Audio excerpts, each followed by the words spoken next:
Pane chitiko chinoitika aiwa mumasvingo panoonekwa kuti vakomana vedhemira masvingo, vakomana majournalist vanotandanisiwa nevakomana veZANU-PF avo vaivhotera aiwa maelections ekumozambique. Chitiko ichi chinotorekodhewa. This video ramuri kuona pahendo yedhemira masvingo muchiona aiwa madzimai vanoratidza kuti vanhu the ruling party vachitema motikari yedhemira masvingo. Usati masvika mudanyopo panapa ndobva subscribe or like or turn on the bell icon. Tinoda pendo paonyera pachiti well-known ZANU-PF activist Tracy Musakaruka throws stones at the Mira vehicle to stop journalists from interviewing Zimbabweans who had voted in the Mozambique elections at Roga Hauben Training Center in Mucheke on October 9, 2024.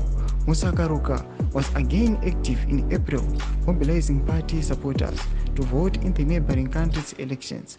ZANU-PF is accused of trying to rig elections in favor of Frelimo, which is fighting Renamo, MDM, and Mondlane, who is running as an independent and is backed by the Democratic Alliance Coalition CAD, a coalition of 9 political groups. Thomas Kwanambudanyo kapana pachiruka kuti aiwa chitiko ichi chance to draw attention yevanhu munyika yeZimbabwe vachiona kuti aiwa chitiko ichi aiwa achina kumira musha, achina kunaka.